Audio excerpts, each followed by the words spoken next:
Bonjour à tous et bienvenue sur Crypto Flash, la chaîne de l'actualité crypto. Aujourd'hui, nous allons parler d'innovation technologique qui arrive sur le Bitcoin qui pourrait changer beaucoup de choses. On est en train de voir une fusion potentielle de l'écosystème Bitcoin avec l'écosystème Ethereum. On va parler aussi de plein d'autres choses aujourd'hui. On va parler d'une possibilité de gagner 55 $ gratuitement. On va parler aussi de Binance et pas mal d'autres sujets. Donc tous les jours, le meilleur de l'actualité crypto. N'hésitez pas à vous abonner, activer la cloche pour ne rien rater. Avant de commencer, il y a 10 € offerts sur Bitvavo, le partenaire de la chaîne. Il suffit de s'inscrire, de réaliser un dépôt de 10 € pour obtenir 10 €. Vous avez le lien dans la description. C'est un exchange qui est enregistré auprès de l'AMF en tant qu'Upsign. Il y a plus de 210 crypto-monnaies. Et commençons avec le cours des crypto-monnaies. Une hausse aujourd'hui, plus 2,29%. Bitcoin 70 765 $, Ethereum 3 800 $. On commence à se rapprocher de nouveau des plus hauts historiques pour le Bitcoin et la plupart des crypto-monnaies sont en hausse aujourd'hui. Vous pouvez voir, on a Solana plus 3%, 170 $, BNB plus 6%.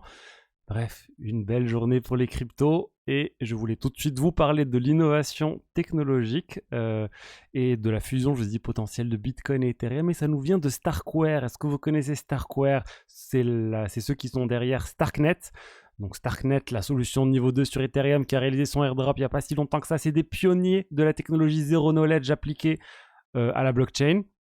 Depuis 2013, voire même avant, il en parle, le fondateur de Starkware, de toute cette technologie. Initialement, ça a été développé en pensant, on va dire, au Bitcoin, mais depuis, ça a été déployé sur Ethereum avec la technologie Zero Knowledge, c'est une roll-up tout simplement, c'est-à-dire c'est une blockchain à part qui, au final, stocke ses données sur le réseau Ethereum et profite d'une certaine manière de la sécurité du réseau Ethereum.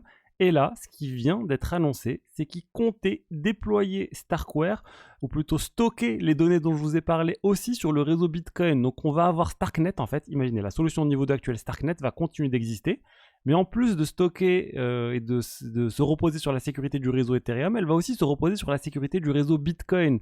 C'est-à-dire que les proofs, les preuves vont être stockées sur Bitcoin. Ça veut dire aussi qu'il y aura vraiment une forte intégration entre Bitcoin et Starknet. Et Starknet pourra profiter aussi de la sécurité du réseau Bitcoin. Les développeurs d'applications pourront choisir en fait, est-ce qu'ils veulent que leur application soit sécurisée via Ethereum ou soit sécurisée via Bitcoin. Tout ça, c'est possible, ça sera possible plutôt grâce à OP4. OP4, c'est quelque chose qui doit être activé sur le réseau Bitcoin qui va permettre de faire plein de choses sur le réseau Bitcoin. Notamment, on pourra faire du trading on-chain, des bridges sécurisés, des vraies solutions de niveau 2. C'est quelque chose qui est très très attendu. C'est en pleine discussion actuellement. Mais on va dire le vent est en train de tourner et disons qu'il y a de grandes chances que cette proposition passe au final. Et Starkware, ils disent, voilà, nous, tout notre design actuel se repose sur OP4 et sur le fait que ça devrait passer. Mais ils disent, même si ça passe pas, on a une solution de secours. Si jamais OP4 n'est pas validé, bon, ça sera un peu du bricolage, mais ils peuvent quand même faire cette solution de niveau 2, cette vraie solution de niveau 2 sur le réseau Bitcoin.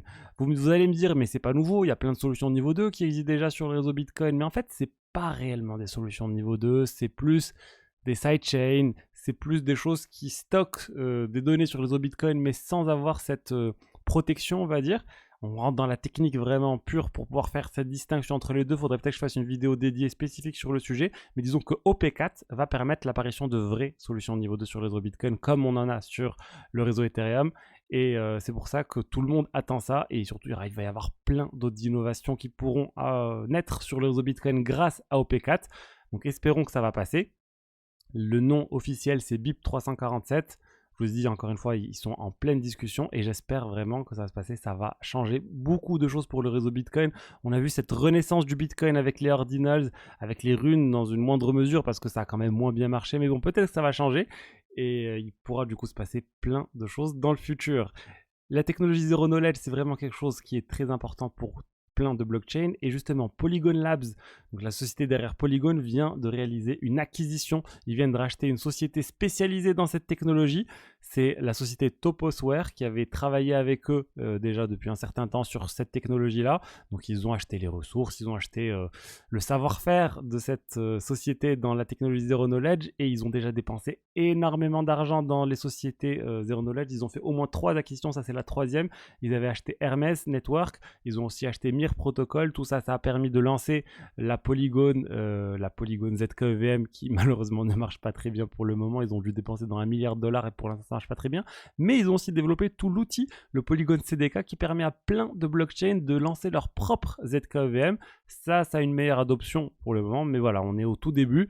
Et l'idée de Polygon, c'est de réussir vraiment à développer une constellation de blockchains différentes qui vont interagir entre elles via lag layer, et c'est dans ce cadre aussi que TopoSquare a été acheté pour pouvoir continuer de développer le ag layer, cette couche d'agrégation entre plusieurs blockchains, même si ce n'est pas des solutions de niveau 2 sur Ethereum, ça peut être même des L1, des blockchains à part entière, qui va permettre d'avoir une liquidité unifiée. Vous allez pouvoir faire un trade à travers plein de blockchains différentes. C'est vraiment le Graal, c'est quelque chose qui est recherché par plein de projets.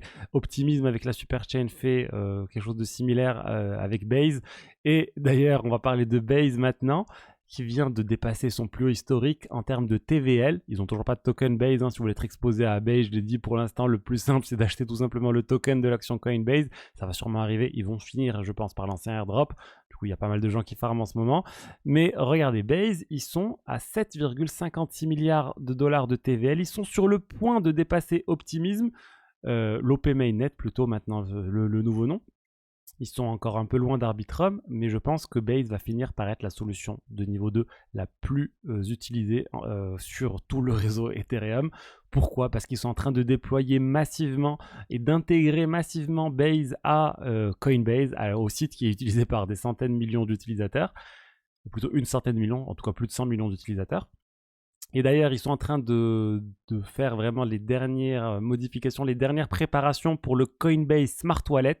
Ça va être un wallet qui va se baser sur des smart contracts. Ça utilise la Quant Abstraction pour simplifier en fait l'utilisation de la blockchain, l'utilisation de Base, l'utilisation de plein d'autres blockchains. Ça va être quasiment intégré à Coinbase de manière très très simple. L'utilisateur n'aura pas à se rappeler d'une seed phrase parce que ça va utiliser les passkeys. Vous savez, les passkeys, c'est cette nouvelle méthode d'authentification où en fait les clés sont stockées sur le navigateur et surtout dans le cloud de l'utilisateur, c'est-à-dire sur Google Drive ou sur iCloud. Ça permet en fait à Coinbase d'une certaine manière de se déresponsabiliser de la gestion des clés, parce que la gestion des clés est à la main de l'utilisateur et de l'endroit où il va décider lui de stocker ses clés. C'est protégé par le chiffrement sur le téléphone, etc. Donc c'est une méthode très simple de pouvoir authentifier l'utilisateur, sécuriser les transactions. Et ce Smart Wallet, il prévoit vraiment d'envoyer énormément d'utilisateurs vers ce Smart Wallet.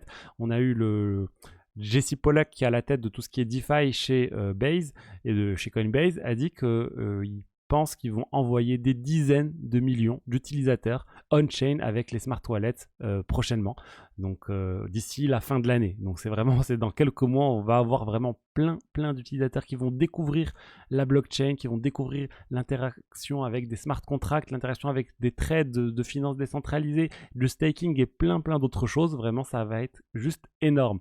Je vous rappelle, les frais de transaction sont très faibles sur les solutions de niveau 2 actuellement. Arbitrum One, on est à moins d'1 centime pour un swap, Optimism 2 centimes.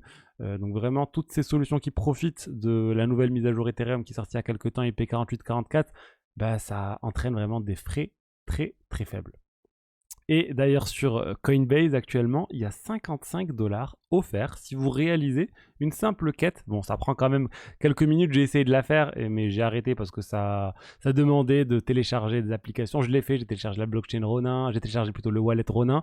C'est une quête pour pouvoir apprendre des choses sur l'écosystème Ronin, cette blockchain initialement lancée par les développeurs d'Axie Infinity, orientée gaming. Donc vous répondez à quelques questions, vous téléchargez le wallet Ronin, vous interagissez avec des jeux, avec Pixels par exemple, et vous suivez quelques tutoriels et vous obtenez 55 $ en token Run.